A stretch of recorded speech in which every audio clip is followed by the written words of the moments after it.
Hello and welcome back to my channel. If you're new here, my name is Brookelynne. I'm currently in my first year of teaching first grade.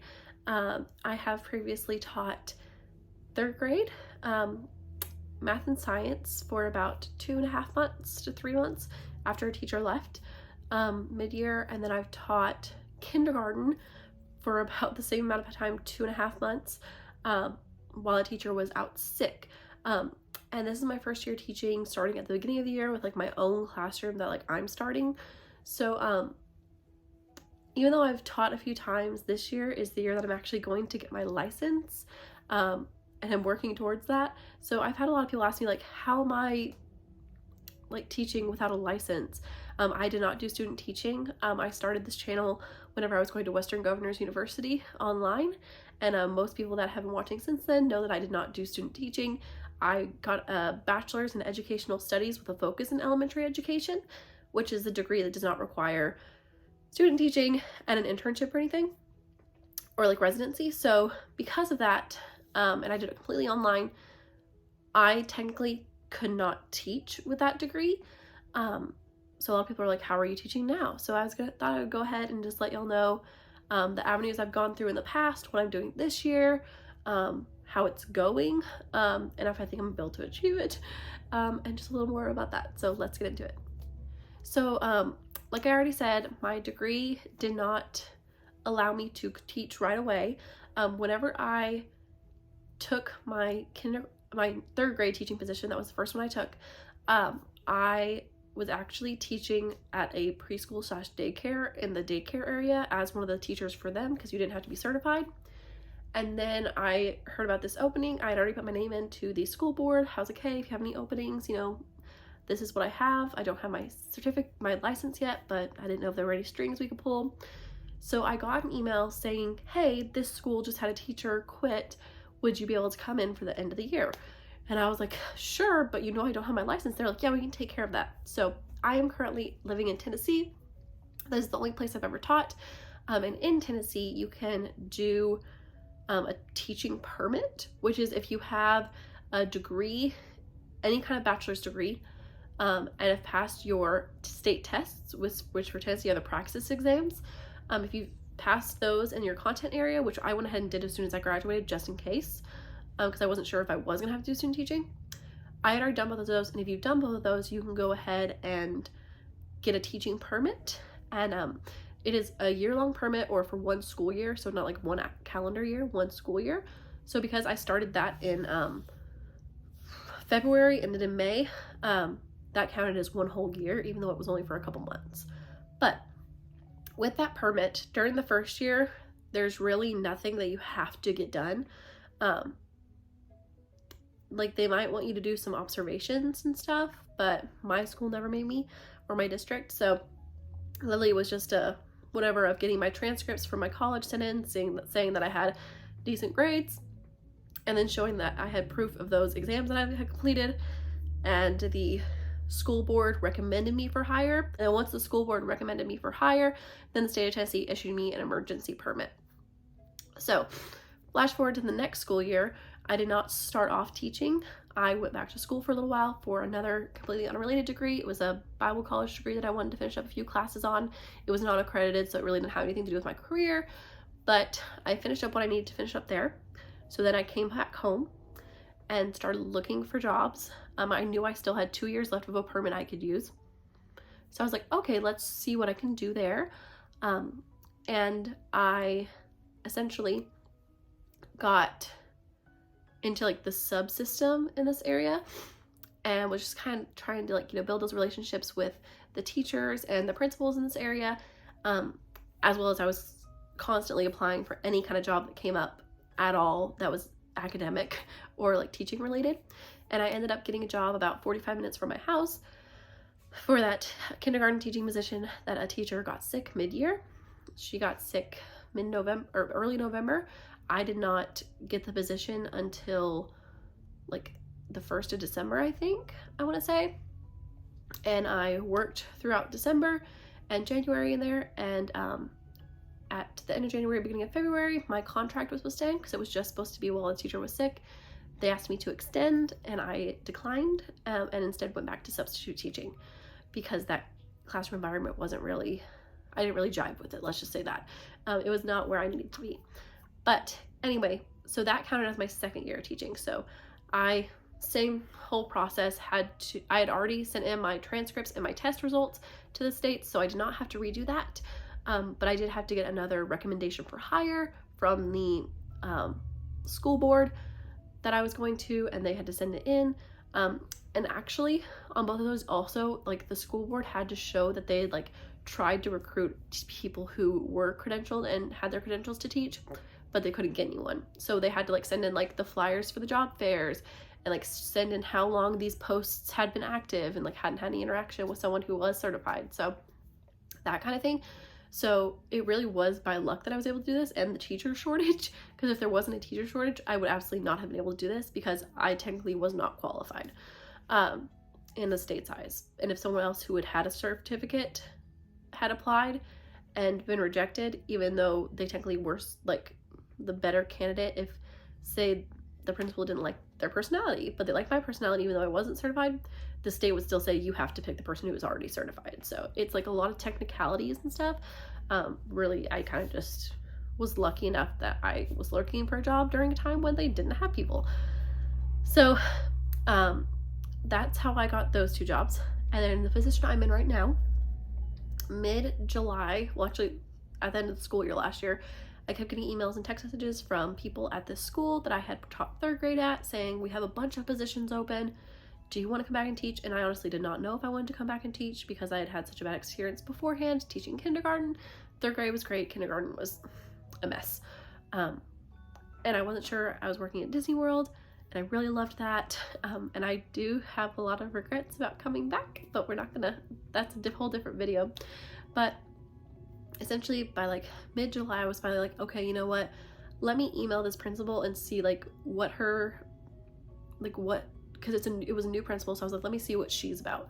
So I emailed her, ended up having a meeting with her that turned into like an interview, and essentially got the job and was asked if I wanted it, and I kind of was just like, sure, because I knew it was the last year of my permit, and if I had gone, I don't think I was able to take a gap year in the permit, if I'm correct.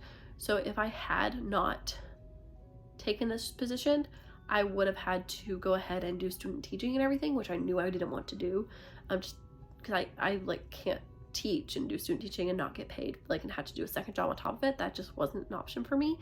Like, I could not handle that. Those of you who can, like, y'all are awesome. Y'all are superheroes. I cannot do that. So I was like, okay. So I went through this whole process. I thought I was going to be doing my third thing on my permit and have to get my master's, but actually there's a certification program called ITeach, and I'm in Tennessee, like I said, so it's ITeachTN, and it's essentially the same thing as the permit. Like, I had to get the same amount of things, but I had to take a course before I ever knew if I got accepted or not. I had to submit some things, take a course, pass it, and then I could apply. And then after I got accepted, then the school had to submit like a intent to hire, and then the school had to get approved by the school board to do my residency. And then I'm currently having to take classes online at my own pace. I think there's like 8 or 10 classes, something like that. I don't even know, but take those online while I am currently teaching in class. So it's literally doing student teaching while I'm the lead teacher. And I thought this was going to be something that was super easy. It is not.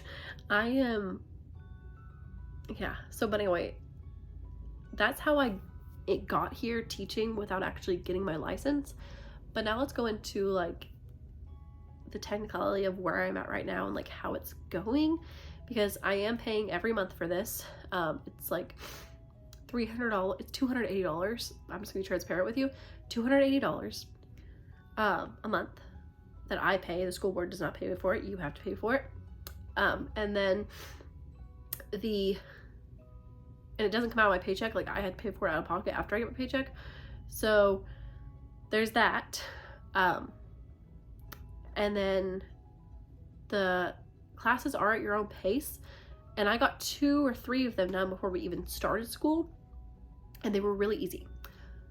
Now I've gotten into the kind of harder ones, and I'm in school teaching, and I'm not gonna lie, I have not touched those since probably September, maybe even August, because they're so involved. And I'm like the one I'm on right now is like objectives and lesson plans and everything, which I've done before. Like, that's what my degree was in. I just didn't have the student teaching for it. So I know how to make a 10-page lesson plan. But honestly, while I'm currently teaching full-time and I don't have time to make a 10-page lesson plan, the one day that I was going to do it is when I got asked to go ahead and do my observation. So I made my observation lesson plan instead. So I really just got to figure out the time management on it. Also though, I am not gonna lie, this year's not going so great. I've lost my oomph. I've lost like the will to do this. And I really don't think I'm gonna be teaching next year, or any year for that matter. I kind of decided this is probably gonna be my last go at it. Just behaviors and stuff, so I honestly don't have any motivation to do it. And my mom's like, well, just go ahead and keep doing it, you know, you might want to use it somewhere down the road. And I'm like, if I get it and then I don't teach next year and don't teach for a few years, I'll have to do it all over again. So yeah, that's kind of where I'm at right now. I have my license. Technically I'm on like it's not even technically my 3rd year of the permit. It's a whole different, it's like the first year of teaching. The first 2 years of teaching you have a specific license, and the next 5 years you have a different license or something like that. So I'm technically on my first year of those first 2 years because I had an academic institution recommend me, which was the ITeach thing, which is weird because I thought I would be using my 3rd year of my permit, but I'm not. But now that I've done the first year of that 2-year thing, I can't get my 3rd permit. It's a whole like go rope, y'all. But if you are wanting to do this, I highly recommend that one, you sub in the schools that you're looking to apply to before you teach, because you need to know the principles and the environment that you're stepping into and the behaviors that you're going to be experiencing. And then 2, I also suggest that you get on pretty good terms with the human resource department in the district you're wanting to go to. I personally emailed them that first time when I was looking for a job first off before I ever got the 3rd grade position, and we were emailing like once or twice a week, just like, hey, checking in, want to see if you had found anything. He would be like, no, and I'm like, okay, and then he would email me like, hey, just so you know, we think this might be coming up, or hey, this other district has let me know that they're looking for someone if you're wanting to go that way. And I was like, oh yeah, it's a little far, but like, thank you so much. So really get to know your human resource department, and they can recommend you to other counties who may be hiring. That's how I found out to do the ITeach program. I emailed the HR director and was like, hey, I know we've talked multiple times before. You helped me get this job 2 years ago. I'm back in the county, but I still don't have my license. I need to do an alternative licensure program this year because it'll be the last year of my permit. And he was like, oh yeah, here you go. Here's like 5 different ones. Here are the cost. Here are like the graduation rates. And he like gave me a bunch of information on that. And that's how I chose ITeach. So because of that, that's why I say you really need to know them. Let me think of any more tips. Honestly, those are my main big ones.